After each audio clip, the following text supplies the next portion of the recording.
Oh, hello there. I'm Mr. Dr. Professor Palbert Pal DeFazio, Hemingway expert and poetry enthusiast, but you can just call me Pal. Today we will be discussing A Farewell to Arms by Ernest Actually, Hemingway. Palbert, today we'll be discussing poetry. Poetry? Everything that comes out of the great Ernest Hemingway is poetry. I should have you fired for even questioning calm down. Ernest! Poetry. What a noble art.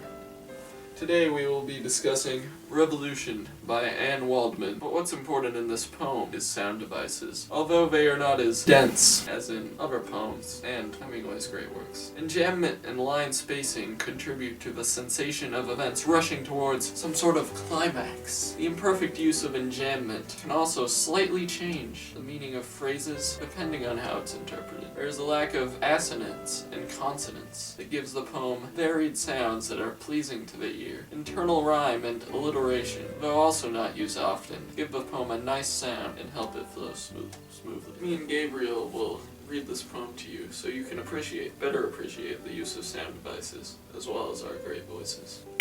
Spooky summer on the horizon I'm gazing at, from my window into the streets.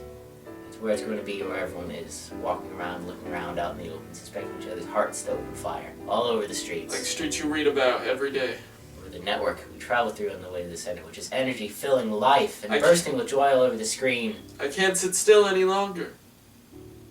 I want to go on enough to do it so bad. Get off this little island before the bridges break. My heart is a sore thing too. No, I want to sit in the middle watching movies, then go to bed in my head. Someone's banging on it with a heavy stick like the enemy. Who is he going to be? Turns into a face you can't recognize, then vanishes behind a window behind a gun. Like the lonely hero stalking the main street, cries out, "Where are you? I just want to know all the angles of death possible under the American sky." I can hardly see for all the buildings polluting the sky, until it changes into a barrage of bottles, then clears up for a second while you breathe. You realize you're still as alive as ever and want to be, but would like to be somewhere else, perhaps Africa. Start all over again as the race gets darker and darker and the world goes on the way I always thought it would. Where the winner is someone we recognize out of our collective past, which is turning over again in the grave. It's so important when one dies you replace her, and never waste a minute. So we're going to be talking about themes a little bit, and then we're going to talk about how the sound devices contribute to those themes. So let's start off.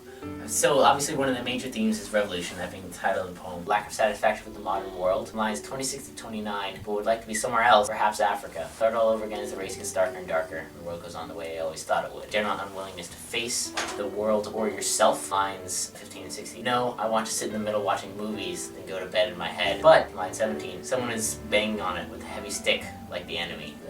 You can't get away from your problem. It offers some critiques of how we live. You can see pollution from lines 23 and 24, barrage of bottles, and finally everyone's suspicion that sort of everyone else is out to hurt them. Lines 4 to 8, and suspecting each other's hearts to open fire all over the streets.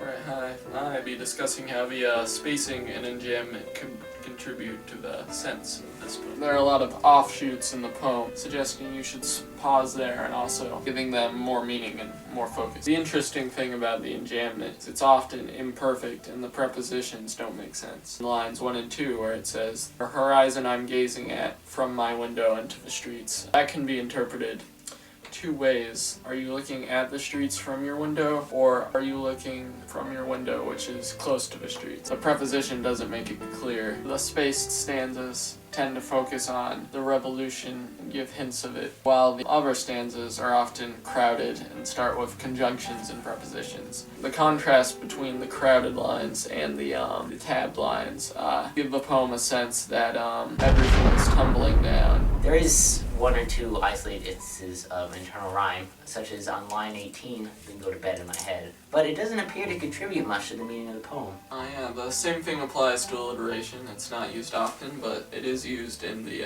first line, "Spooky Summer," as well as the 13th line, "Before the bridges break," and the 24th line, "Barrage of bottles." Even though they don't really contribute to the meaning of the poem, they help it flow smoothly and also be pleasing to the ear.